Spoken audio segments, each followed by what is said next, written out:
last night represented, and what we should do about it, and also about the shutdown, how that relates to last night. I think if you read the pollsters, the shutdown was a big factor, negative for the Republicans.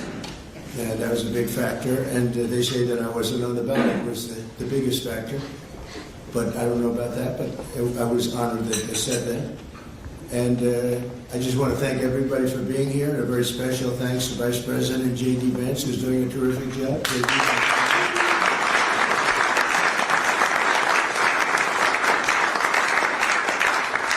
As well as the Senate leadership team that has been working very hard, working really, I will tell you, nobody's working any harder representing the American people, including Senator John Thune. John, thank you.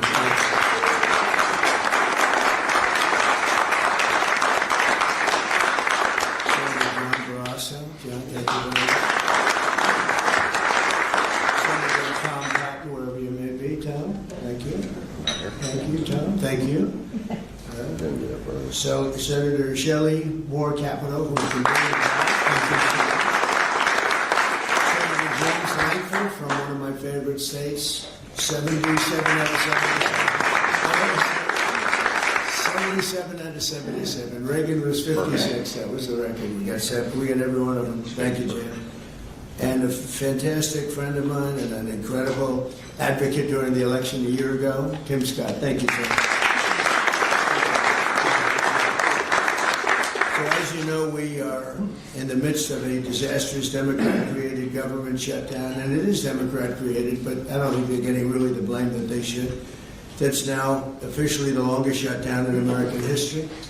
The Democrat radicals in the Senate have shown zero interest in reopening the government, and I don't think they'll access it. A lot of people disagree. I've been saying for the last 30 days, we've had 4 or 5 different points. Yes, sir, they're going to get it right now. We should have it done in a day. I've heard that about 4 times. I heard it after Kings. They said I was a king. And I heard it after Kings. I heard it after a couple of other moments in time. And I said, no, I don't believe so. And now I heard it's after the election. I don't believe so. I think they will. I think they're kamikaze pilots. I just got back from Japan. I talked about the kamikaze pilots. I think these guys are kamikaze. They'll take down the country if they have to. So I don't think so. Millions of Americans are going to be without SNAP benefits. And I will say about SNAP benefits, so when I was president, we had $7 billion worth, and now they have many times that, because these benefits were given to anybody that asked, and they're up to, I hear, just many times, $47 billion. So it wasn't the purpose of SNAP. It was for people that really had problems, down and out, people that really had problems. But during Biden, they gave it to anybody that wanted it. I think it's something you have to talk about because the numbers are incredible. But countless public servants are now not being paid, and the air traffic control system is under increasing strain. We must get the government back open soon, and really immediately. We have to get it open. We have the hottest economy we've ever had, and it's affecting the stock market now a little bit. But the stock market, as of Friday, has hit many record highs during the last 9 months, many. And it will again. This is just the beginning, because when these plants that are being built right now start opening up, we've never had anything like this as a boom. There's a construction boom right now, but that's going to be bigger than that. That's going to be an economic boom as soon as they open up, and it's going to be something special. We have car companies coming in. When I was in Japan, Toyota, Mr. Toyota, I said, "What's your name?" "Toyota." I said, "Oh, you're rich." I said, "How much of the company do you own?" 92.1%. I said, "I'm glad you said the one who wants to get it." I said, "You're a rich guy." And he said, "I'm investing $10 billion in the U.S. And you know who I'm talking about, right? You introduced me, Mr. Senator. You introduced me originally when you were the ambassador to Japan. He's still good. He's still strong. But he had no interest in investing in this country. Now he's investing $10 billion as of 1 week ago in building new plants. We have auto plants coming in incredibly, but we have AI and all of them. And we can't be extorted to give $1.5 trillion to people that came into the country illegally, many from prisons, many drug dealers. A lot of people came in from mental institutions, They want to give a lot of money to the people that came in illegally. We have to get them out. We can't. No country can sustain that. That's not like an attack on our country. In no country, these are not going to be productive people. These are going to be anti-productive people. And we can be all have big hearts. I have a bigger heart than anybody, but we can't let that happen. It's time for Republicans to do what they have to do, and that's terminate the filibuster. It's the only way you can do it. And if you don't terminate the filibuster, you'll be in bad shape. We won't pass any legislation. There'll be no legislation passed for 3.25. We have 3.25 years, so that's a long time. But when they can't do an extension, and John, I think they've done an extension every single time they've ever been asked forever. This is the first time they haven't done an extension. Extensions are supposed to be easy, but if they won't do an extension, they won't do any bill, even a simple bill. And we should do our own bills. We should get out. We should do our own bills. We should open up. We should start tonight with the country's open. Congratulations. Then we should pass voter ID. We should pass no mail-in voting. We should pass all the things that we want to pass, make our elections secure and safe, because California is a disaster. Many of the states are disasters. But can you imagine when they vote almost unanimously against voter ID? All we want is voter ID. You go to a grocery store, you have to give ID. You go to a gas station, you give ID. But for voting, they want no voter ID. It's only for one reason, because they cheat. We would pass that in 15 minutes. If you don't get it, you'll never pass that. You'll never talk about mail-in ballots. Mail-in ballots make it automatically corrupt. If you have mail-in ballots, automatically it's correct. Even Jimmy Carter, they had the Carter Commission after he got out of office, and he had a group of very distinguished people, Democrats and Republicans, and they passed, they recommended things take place. It was a long time ago. And they said about mail-in ballots, if there is mail-in ballots, there will definitely be corruption, because, you know, they pass through too many hands. I mean, you go in to vote, and they want your card. Even me, I went into Palm Beach.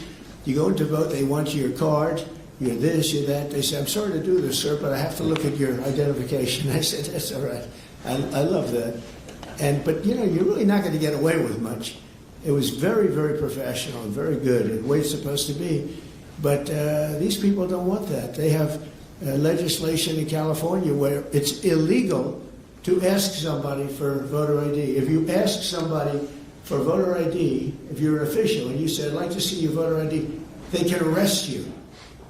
Okay?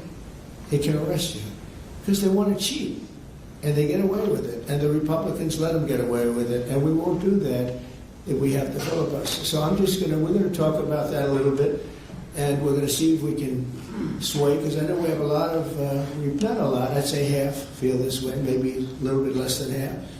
And it's time to have a really good talk. If I thought that they weren't going to pass the filibuster, I wouldn't even bring it up. They're going to pass it within the first hour. And if they take power, and it's more likely that they take power if we don't do it, because we're not going to be passing any legislation. They're not going to approve anything. We're going to go 3.25 years. There won't be one bill that we're going to pass. Because the easiest thing to pass is exactly right now what they won't pass. And they'll do that, and they'll wreak havoc. But let's assume they get it. They're doing it anyway, so it wouldn't matter. They're doing it anyway. And, you know, I have a case where I have great U.S. attorneys that can't be approved because of the blue slips. The blue slips, I think you should terminate blue slips, too. It's a mental termination because it's really a custom.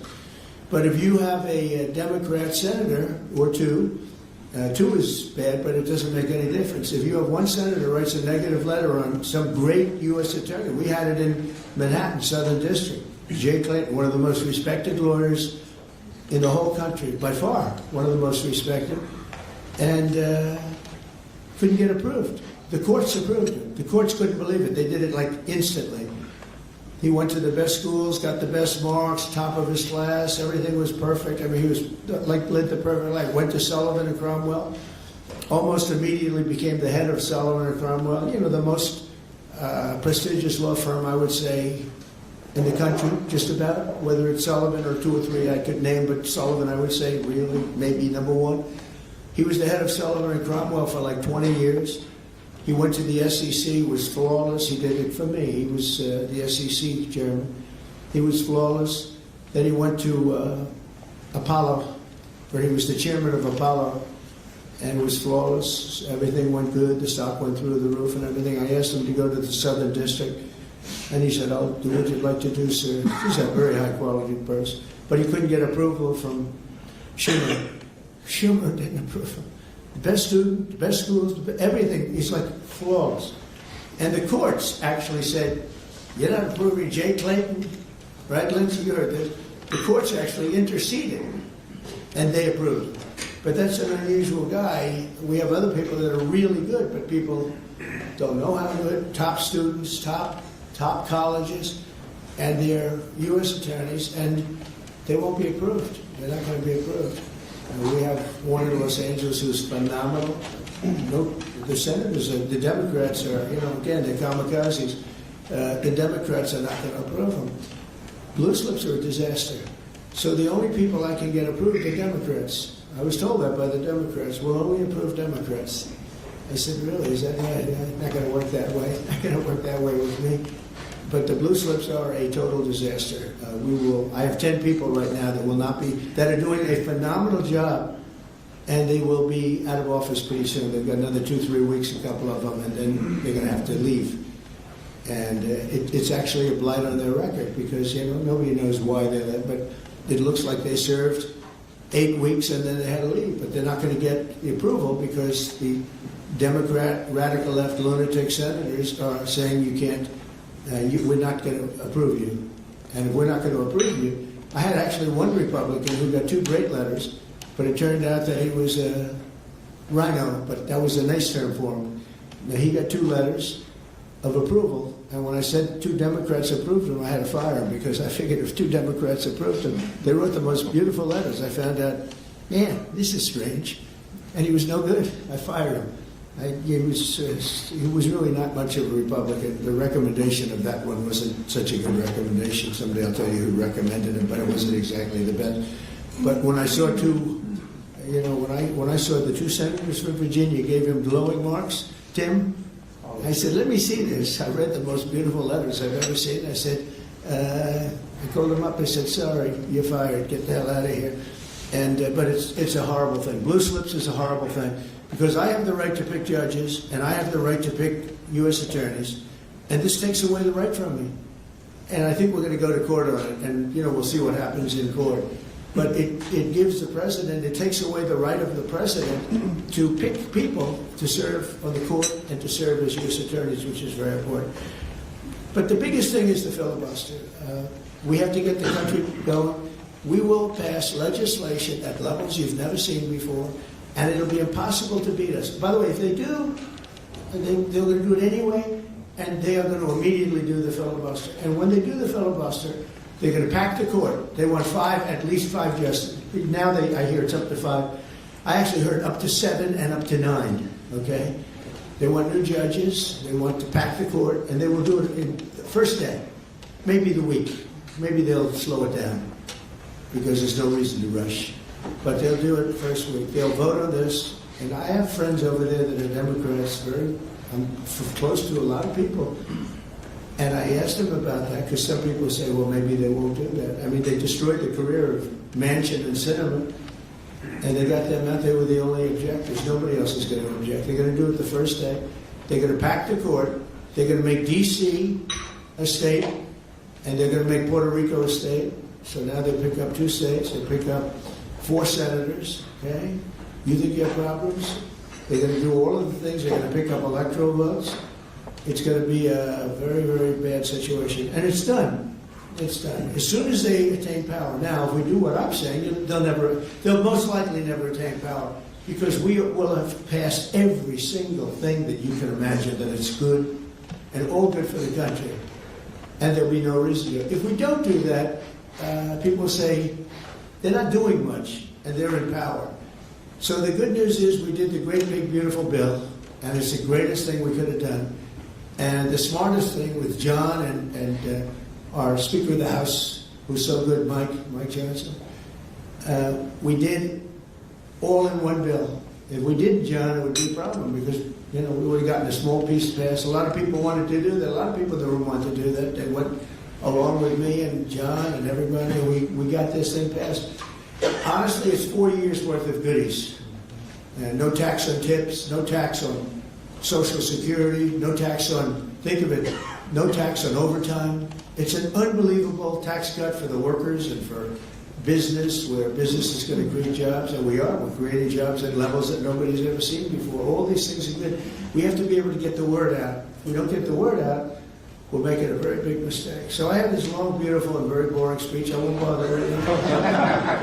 But because we can just start talking, and I think it's very important. We have to get the country open, and the way we're going to do it this afternoon is to terminate the filibuster. And it's possible you're not going to do that. And I'm going to go by your wishes. You're very smart people.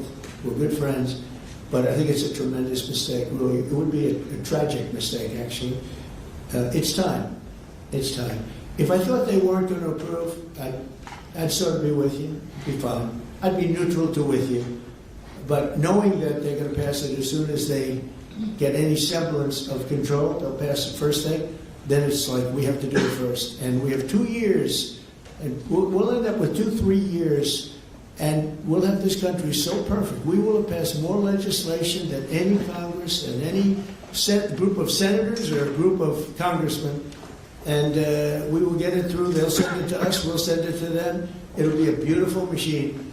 Otherwise, we're just going to sit around and argue with these people all day long. And they're highly unrealistic. Highly unrealistic. Many of them are radical left subversives, frankly.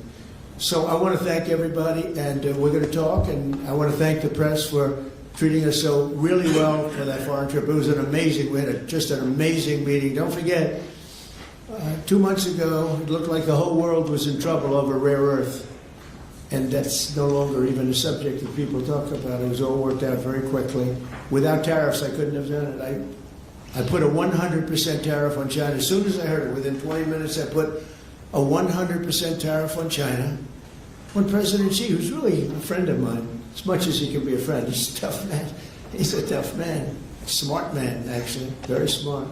The press doesn't like it when I call him very smart. You know, they think I'm not supposed to call him smart. But at least 1.4 billion people, without question. In fact, during the meeting, we were there.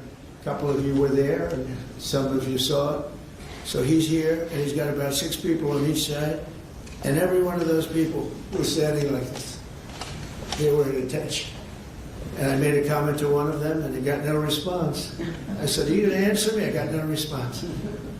And President Xi didn't let him have any. So if there's any question, I said, I want my cabinet to behave like that. I'm demanding that I want them sitting up like that, Tim, just nice and straight. I've never seen a posture like that. I've never seen men so scared in their lives.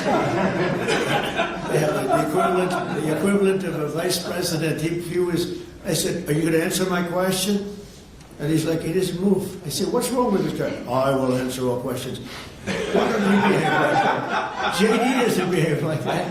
JD butts into conversations. I want to have that for at least a couple of days, okay, JD? We'll keep you long term, but a couple of days. A couple of days of that would be very good. Okay, I want to thank you, and we'll talk a little bit. And I see they set me up with a podium. I thought I'd just be sitting, but it's probably easier. I want to thank you all very much. Thank you to the press, and you can go, and we'll speak to you later. Thank you. I'm going to Miami to make a speech today at a big group, and we have a nice big crowd, and we'll see you there. A lot of you are traveling down with me. Thank you very much. Mr. President, you sound very